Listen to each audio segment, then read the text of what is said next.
Quando eu te perguntei sobre aquela fase de dissuasão, parecia que Israel, né, era uma força, assim, todo mundo tinha isso como uma verdade absoluta, né?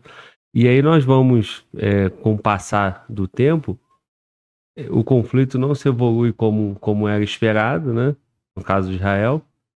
É, e aí você começa a colocar em dúvida, né, essa capacidade de Israel de ser essa força toda, né? E também essa dependência dos Estados Unidos. Um outro ponto, tu também fica colocando em dúvida essa capacidade dos Estados Unidos de apoiar na Europa, apoiar em várias frentes ao mesmo tempo.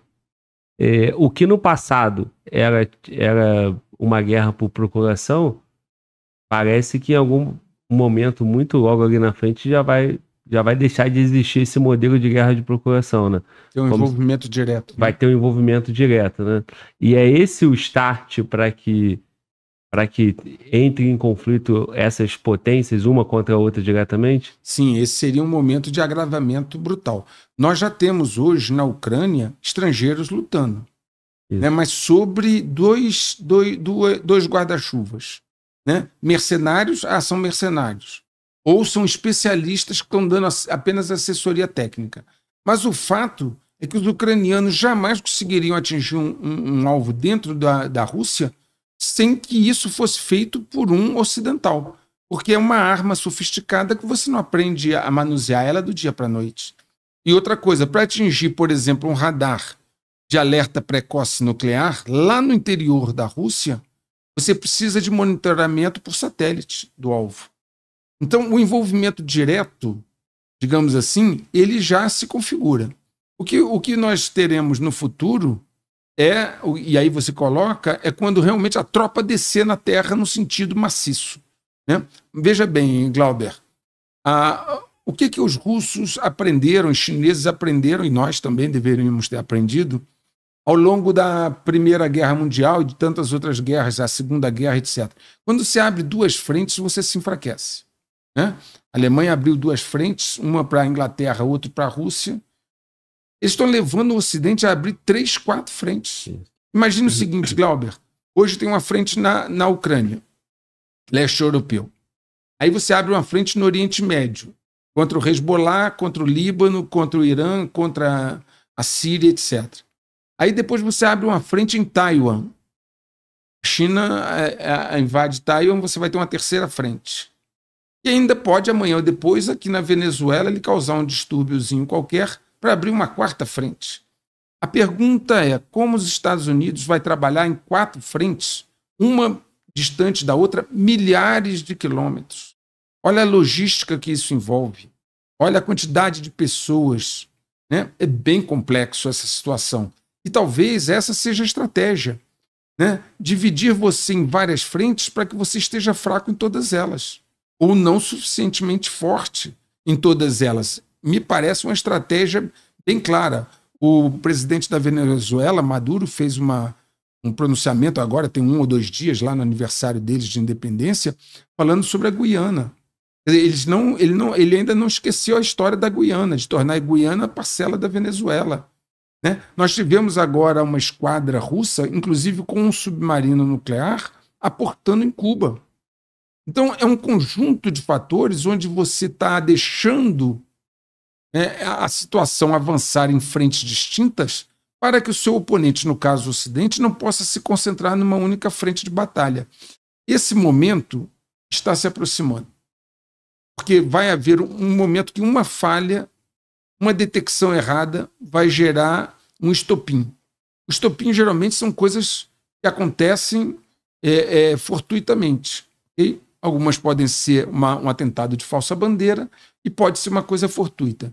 Nós estamos caminhando para essa última fase em que o catalisador bélico será implantado de forma definitiva.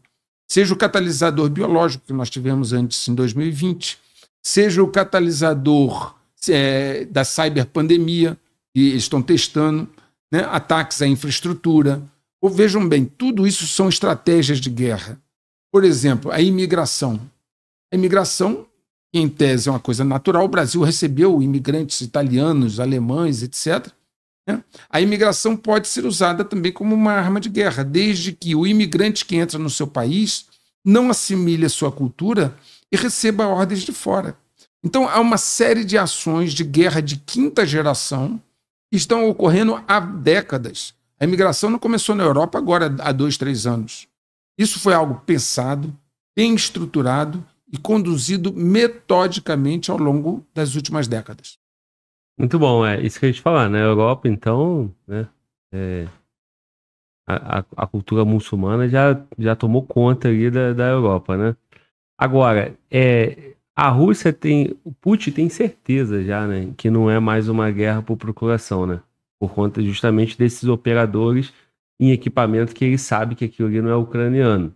Mas ainda não é o suficiente para ele avançar uma casa, né? Então, ele tá dentro, um estudando o outro, percebendo os movimentos, mas ele já sabe, né? Isso já é claro, né? Para ambos os lados. Olha, eu comento no vídeo, acho 132, que já há uma pressão interna sobre o Putin, de assessores dele e de pessoas que estudam a área estratégica, né? Já há uma pressão para que ele dê uma resposta mais forte. Putin é muito estrategista, é muito calmo, é muito frio, não é? E ele tem colocado algumas questões antes, né? Primeiro porque, na verdade, ele vê os ucranianos como russos. É uma visão que ele tem. 2, ele acredita que qualquer medida mais bruta, como, por exemplo, um ataque maciço de mísseis ou usar um míssil nuclear tático, seria contraproducente para a opinião pública mundial. Mas há já uma pressão grande sobre ele. Quem for lá no canal Checkmate Global, o vídeo 132, salvo engano, eu mostro lá um estudo e um assessor, que foi assessor do Yeltsin e é assessor dele, dizendo que está faltando capacidade de dissuasão da Rússia. Não é que ela não tem essa capacidade, ela não está usando sua capacidade de dissuasão. E olha que pensamento perigoso, Glauber. Vamos agora para um pensamento extremamente perigoso. Lá no 132 eu mostro isso. Há uma argumentação dentro dos assessores próximos a Putin de que tudo que ele fez até agora não dissuadiu a OTAN. Pelo contrário, ela começou a entregar mais dinheiro, mais armas para a Ucrânia, treinar mais os ucranianos. Vai levar agora, está entregando F-16, treinando pilotos ucranianos, entregando mísseis. Então, qual é o argumento dele junto ao Putin? Tudo que você fez, Putin, até agora não foi suficiente para dissuadir a OTAN. Pelo contrário, ela só vem aumentando a aposta dela em cima da Ucrânia. Não importa quantos ucranianos morreram milhares, não são ocidentais, então quem está morrendo é ucraniano. Então, o pensamento é o seguinte, desses assessores: nós precisamos aplicar alguma dissuasão definitiva. Okay? Porque tudo que nós fizemos até agora não foi suficiente. Nós invadimos toda a parte leste, eles não pararam. Nós já bombardeamos com mísseis hipersônicos, eles não pararam. Nós já atacamos a infraestrutura, eles não pararam. A única coisa que eles não fizeram até agora é destruir Kiev, a capital da Ucrânia, junto com o governo, que é a coisa que o Putin sempre resistiu a fazer, porque acha que isso seria ruim do ponto de vista de impacto, né? Impacto da opinião pública. Mas há uma pressão atual sobre o Putin, e eu falo isso lá no canal, tá, para que ele faça um ataque nuclear tático em 2 a 3 capitais europeias. Sim. Tipo assim, depois que eu destruir 2, 3 capitais europeias, aí vai parar. É o argumento dele. Estratégico. Seria nada com aquele potencial. O tático, ele vai num ponto específico. Num ponto específico, né? Sim. E aí o que acontece? Alguns defendem que seja uma capital importante, 2 mais fracas, países menores, tá certo? E outros dizem, não, vamos pegar 3 capitais pequenas, de países pequenos, só para mostrar o que vai acontecer depois. E há uma aposta entre eles, e aí é um jogo, né? Isso é muito perigoso. Há uma aposta entre eles que os Estados Unidos não vai reagir. E na hora que você fizer um ataque nuclear tático em 3 capitais europeias, Você não atingiu os Estados Unidos, não atingiu os americanos, os Estados Unidos vai arriscar ser destruído por ICBMs, mísseis balísticos intercontinentais, por conta de um ataque limitado. Olha que pensamento perigoso. Hoje, alguns assessores russos pregam e garantem, segundo o entendimento deles, que os americanos vão condenar, vão pular, vão reclamar, mas não vão retaliar de forma nuclear. Por quê? Porque o território americano praticamente nunca foi atingido de forma devastadora, em nenhuma das guerras. E eles não gostariam de ter o seu território devastado. Então eles vão reclamar, vão fazer um monte de coisa, mas retaliar nuclearmente, eles não vão retaliar. É o entendimento de alguns assessores do Putin. Agora você imagina, Glauber, esse pensamento, essa ideia prosperando. Porque cada vez que há um ataque, como teve agora na Crimeia, os banhistas lá, alguns banhistas morreram, crianças morreram, os caras vão no Putin e falam assim, não está funcionando. Essa dissuasão que você está fazendo não está funcionando. Mas nós temos essa aqui, vamos fazer. Até que ponto haverá essa resistência psicológica, né, de dizer não vou fazer, não vou fazer. Até que ponto a própria posição do Putin pode ficar enfraquecida internamente. Essa é uma das nossas maiores preocupações nesse momento.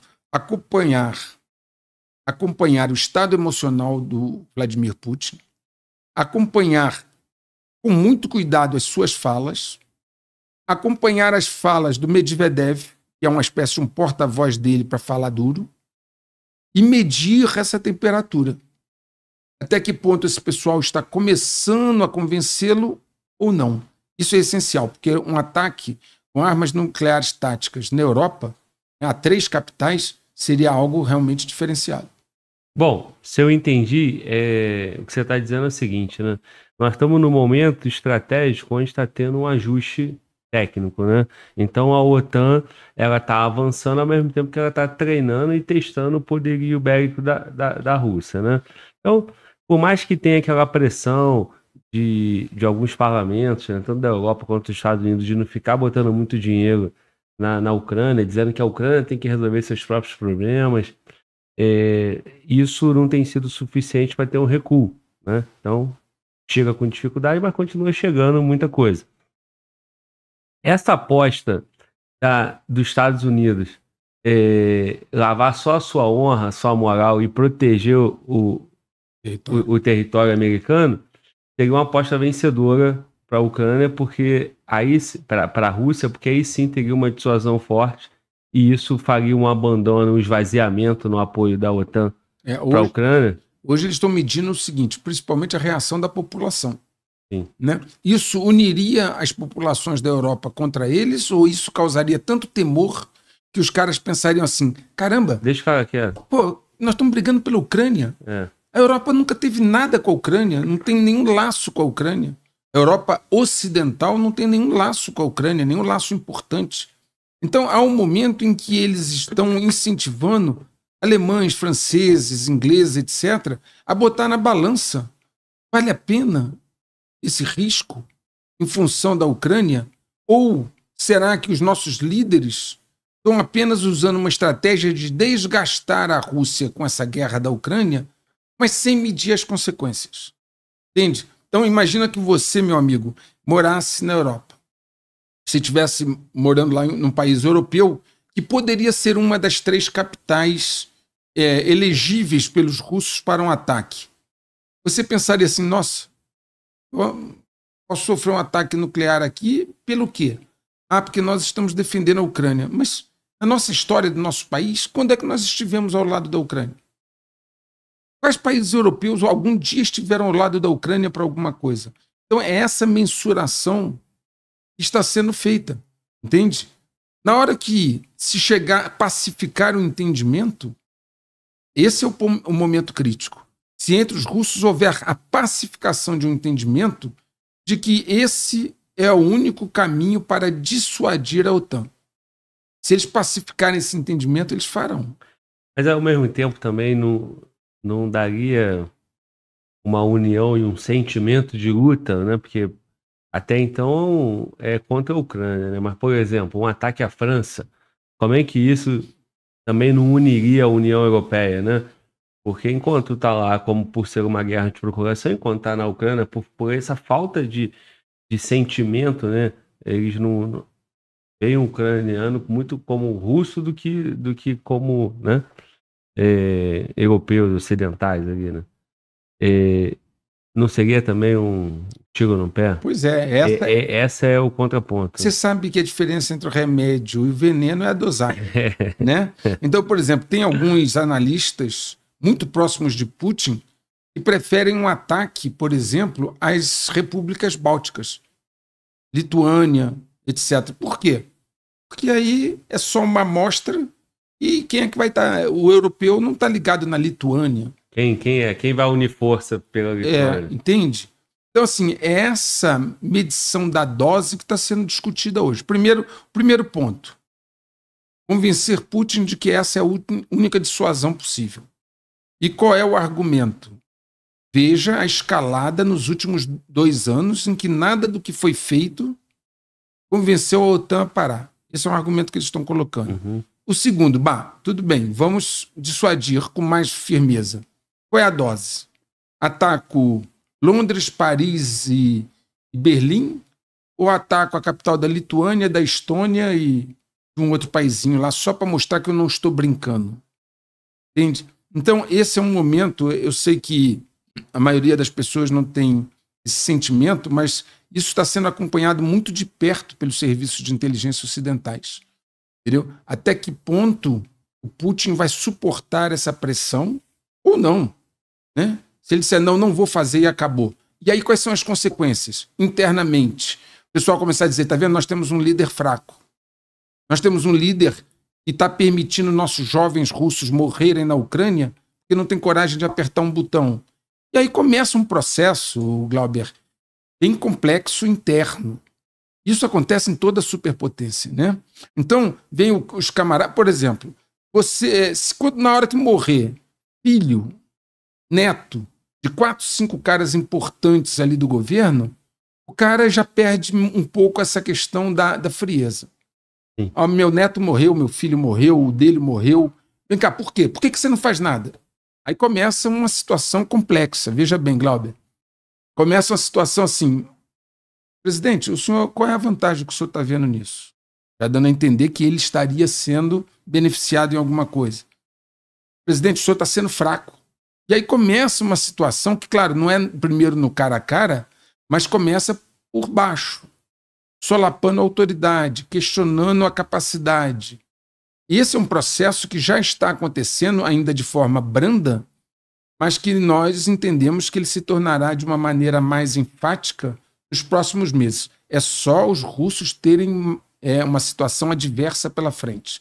Se houver uma grande morte de civis russos, um ataque contra civis, qualquer situação muito adversa, essa pressão sobre o Putin vai escalar. Ela vai escalar, né? Estamos também acompanhando a possibilidade de uma contraofensiva russa agora no verão deles, inverno aqui, verão deles. Uhum. Então, tudo isso, Glauber, depende de como vão ocorrer as coisas no campo de batalha. Se os russos avançarem, tiverem conquistas, o Zelensky propor um acordo de paz que seja palatável, o Putin vai querer fazer um acordo de paz e parar esse negócio. Mas se houverem ataques decisivos contra os russos em que muitos civis morram, essa pressão sobre o Putin vai aumentar. Até onde ele vai suportar isso é difícil dizer.